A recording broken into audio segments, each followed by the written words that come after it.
এজেন্সির প্রলোভন থেকে সাবধান, কেননা ঢাকা শহরে অলিতে গলিতে এজেন্সি হয়ে গেছে। যারা মূল এজেন্সিগুলো ছিল, যারা বিদেশে লোক পাঠাইতো, তারা কিন্তু এখন লোক পাঠাইতে পারছে না। কেন পারছে না? তাদের কাজ কম, যেগুলো কাজ পাচ্ছে সেগুলোই ভিসা করাইতে পারছে। যারা 2 নাম্বার এজেন্সিগুলো আছে তাদের কাজের অভাব নাই। কেন? এটা কিভাবে সম্ভব? তা আপনি কি একবারও ভেবে দেখছেন? যারা মূল এজেন্সিগুলো ছিল, ওই মূল এজেন্সিগুলোই কিন্তু যে কড়া কাজ পাচ্ছে ওই কড়া কাজেরই কিন্তু ভিসা করাইতে পারছে। কিন্তু যারা 2 নাম্বার এজেন্সিগুলো আছে, বাংলাদেশের অভাব নেই, অলিতে গলিতে 2 নাম্বার এজেন্সির অভাব নাই, তারা কি করতেছে? সার্বিয়ান একটা লয়ার ধরতেছে, লয়ার ধরে একটা ব্ল্যাক লিস্ট কোম্পানির পারমিট বের করতেছে। ব্ল্যাক লিস্ট কোম্পানি পারমিট বের করতে 1 সপ্তাহ 15 দিন, সর্বোচ্চ 20 দিনের ভিতর ব্ল্যাক লিস্ট কোম্পানি পারমিট কিন্তু বের করা সম্ভব। কিন্তু বের করার পরবর্তীতে আপনার কাছ থেকে পেমেন্ট নিচ্ছে।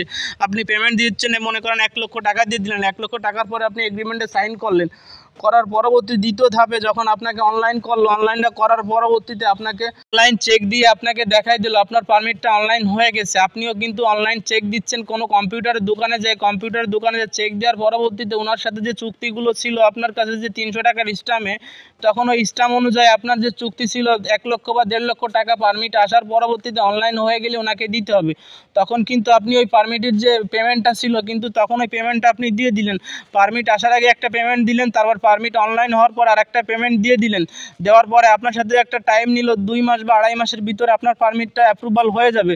যখন অ্যাপ্রুভাল হয়ে গেল, অ্যাপ্রুভালটা হয়ে যাওয়ার পরবর্তীতে সার্বিয়ান যে এম্বাসি ইন্ডিয়াতে আছে, তখন কিন্তু বাংলাদেশ থেকে যে এজেন্সির কাছে আপনি ফাইল জমা করছেন, ওই এজেন্সি কিন্তু আপনার সকল ডকুমেন্টস, পারমিট সহ সকল কাগজপত্র সহ কিন্তু বইটা ইন্ডিয়াতে পাঠাই দিচ্ছে। ইন্ডিয়াতে যখন সার্বিয়ান এম্বাসিতে যখন জমা হলো ইন্ডিয়াতে, তখন ইন্ডিয়াতে জমা হওয়ার পরবর্তীতে আপনার বইটা যখন স্টিকার লাগবে, আপনার পাসপোর্টে স্টিকার লাগার আগেই আপনার যে কোম্পানির পারমিট আছে ওই কোম্পানিকে কিন্তু ওই সার্বিয়ান এম্বাসি থেকে ইমেল করবে। ইমেলের যে উত্তর যদি দিতে পারে তাহলে কিন্তু আপনার পারমিটে ভিসা হবে। আর যখন ইমেলের উত্তর দিবে না, তখন কিন্তু আপনার পাসপোর্টে কিন্তু সার্বিয়ান ভিসা লাগবে না। যখন ভিসা লাগবে না, তখন কিন্তু ওই বইটা ওইখানে আটকে থাকতেছে। আটকে থাকার পরবর্তী 2 থেকে 3 মাস ওই বইটা কিন্তু সার্বিয়ান এম্বাসিতে থাকতেছে।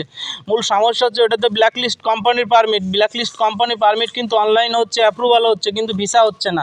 কেন ভিসা হচ্ছে না? যখনই সার্বিয়ান এম্বাসি থেকে আপনার ওই কোম্পানির কাছে ইমেল করতেছে, ইমেলের উত্তর তো মূল দিচ্ছে না। কেন? ওর তো কর্মীর প্রয়োজন, ও তো আপনার কাছ থেকে ব্যবসা করতেছে।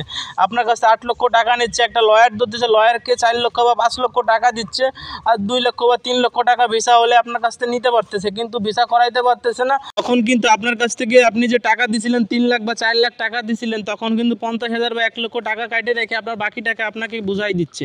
বুঝাই দেওয়ার পরে বলতেছে আপনি কি আবার জমা দিতে চান বা অন্য এজেন্সির কাছে আপনি ফাইল জমা করতে চান। তখনই কিন্তু আপনি রাগের চোটে আপনার ফাইলটা উঠাই নিচ্ছেন। আপনি উঠাই নেওয়া, তুমি যা কাটে রাখবা রাখো, রাখার পরবর্তীতে আমার বাকি টাকা ব্যাক দিয়ে দাও, আমি আর বিদেশে যাব না। আমরা সকল সম্পদগুলো নষ্ট করে তারপর কিন্তু সার্বিয়া বা অন্য দেশের জন্য আমরা ফাইল জমা করি। আমাদের কিন্তু গচ্ছিত টাকা থাকে না, কারোর জমি বিক্রি করে গচ্ছিত সম্পদ নষ্ট করে কিন্তু সার্বিয়ার জন্য বা অন্য দেশের জন্য আমরা ফাইল জমা করতেছি। ফাইল জমা করার পরবর্তীতে এজেন্সির সাথে একটা চুক্তি হচ্ছে 7 থেকে 8 মাসের ভিতরে আপনাকে পাঠাই দিব। কিন্তু আমরা 1.5 থেকে 2 বছরও ঘুরতেছি, ঘোরার পরবর্তীতে কিন্তু আমাদের পাঠাইতে পারতেছে না, যে কোনো দেশে পাঠাইতে পারতেছে না। আমরা যে দেশের জন্য ফাইল জমা করতেছি ওই দেশে কিন্তু পাঠাইতে পারছে না। তখন আমরা 1.5 থেকে 2 বছর ঘোরার পরবর্তীতে আমাদের কিন্তু রাগ হয়ে যাচ্ছে। রাগ হয়ে যাওয়ার পরবর্তীতে আমাদের বিদেশের স্বপ্ন নষ্ট হয়ে যাচ্ছে। যখন বিদেশের স্বপ্ন নষ্ট হয়ে যাচ্ছে, তখন কিন্তু ওর কাছ থেকে টাকা পয়সা লস দিয়ে আমরা বইটা উঠাই নিয়ে আমরা কিন্তু আর বিদেশে যাচ্ছি না। আমরা যদি মূল এজেন্সি, সঠিক এজেন্সি দেখে আমরা যদি ফাইল জমা করতাম, তাহলে অবশ্যই কিন্তু আমরা বিদেশে যেতে পারতাম। আর দ্বিতীয়ত কথা, যখন ওই ব্ল্যাক লিস্ট কোম্পানির পারমিটটা যখন বের করেছে, বের করার পরে ভিসা হয়ে গেছে, যখন ওই কোম্পানিতে আপনি যাচ্ছেন, কিন্তু ওই কোম্পানিতে যাওয়ার পরবর্তীতে 1 থেকে 1.5 মাস কিন্তু ভালোভাবে আপনি কাজবাজ করতে পারতেছেন। কাজ করার পরবর্তীতে কিন্তু ওই কোম্পানিতে আর কাজ থাকতেছে না। যখনই ওই কোম্পানিতে কাজ থাকতেছে না, তখনই আমরা কি করতেছি? ওই কোম্পানি থেকে পালাই যাচ্ছি। পালাই যাওয়ার পরবর্তীতে আমরা তো যদি সঠিক কাজ থাকে, সঠিকভাবে সম্পূর্ণ সুযোগ সুবিধাগুলো পাই, তাহলে তো আমরা সার্বিয়া থেকে যাব না। যখনই সার্বিয়া থেকে যাচ্ছি, কেন যাচ্ছি?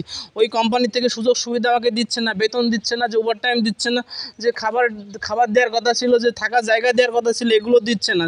যখনই দিচ্ছে না, তখনই কিন্তু আমরা দেশ থেকে পালাচ্ছি। পালানোর পরবর্তীতে কি হচ্ছে? সার্বিয়া থেকে পালাই আমরা অন্য দেশে চলে গেলাম, কিন্তু আমি সাকসেস হয়ে গেলাম। যখন আমি সার্বিয়ান পুলিশের কাছে ধরা খেলাম, তখনই কিন্তু আমাকে বাংলাদেশে পাঠিয়ে দিল, কিন্তু সার্বিয়াতে তখন আমাকে রাখবে না। তাহলে আমি যে 8 লক্ষ বা 10 লক্ষ টাকা খরচ করে সার্বিয়ায় বা ভিন্ন দেশে গেলাম, যাওয়ার পরবর্তীতে আমি ধরা খেলাম, বাড়ি চলে আসলাম, টাকাগুলো এজেন্সি কিন্তু আমাকে আর ব্যাক দিবে না। ওই টাকাগুলো সম্পূর্ণ কিন্তু আমারই নষ্ট হবে। তাই আমি যে কোনো দেশে যাওয়ার আগে অনেকবার ভাবতে হবে আমি কোন দেশে যাচ্ছি, কোন দেশের জন্য ফাইল জমা করলে আমি সাকসেসফুল হতে পারবো। পারবো।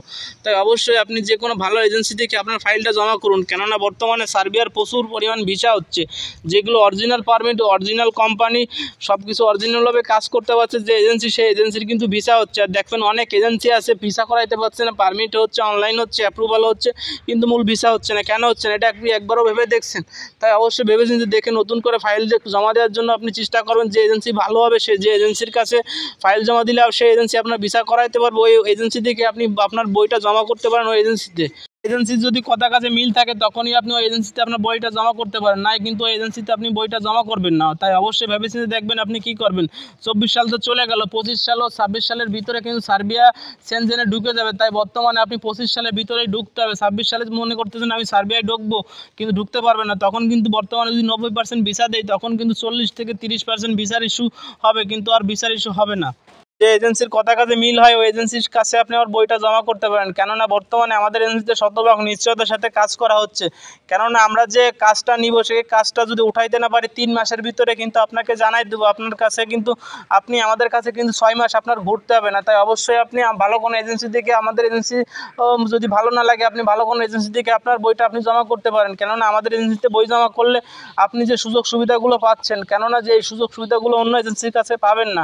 আপনি যদি আমাদের এজেন্সিতে এসে আপনার বইটা জমা করেন, বই জমা দেওয়ার সাথে 1 লক্ষ টাকা দিলেন, 1 লক্ষ টাকা সমপরিমাণ আপনাকে একটা চেক দিয়ে দেওয়া হবে, আপনার সাথে 300 টাকার স্ট্যাম্প করা হবে। কিন্তু অন্য এজেন্সির কাছে কিন্তু আপনি চেক বা স্ট্যাম্প পাবেন না, স্ট্যাম্পও যদি পান চেক আপনাকে দিবে না। তাই অবশ্যই ভেবেচিন্তে দেখবেন আপনি কোন এজেন্সির কাছে বই জমা দিলে আপনার কাজটা সঠিকভাবে করতে পারেন, কেননা আমি আপনাকে পাঠাইলে আপনাকে দিয়ে আমি 2 টাকা ইনকাম করতে পারবো, আপনাকে যদি আমি পাঠাইতে না পারি, কিন্তু আপনাকে দিতে আমি 2 টাকা ইনকাম করতে পারবো না। তাই অবশ্যই আপনাকে চেক দিতে আমার সমস্যা কী? আপনি তো আমাকে বিশ্বাস করতেছেন, আর আমি যদি আপনাকে বিশ্বাস না করি তাহলে যদি দুজনকে বিশ্বাস না করে তাহলে তো সঠিকভাবে কাজ হবে না। তাই কাউকে না কাউকে আপনার বিশ্বাস করে সার্ভের জন্য বই জমা করুন। ধন্যবাদ।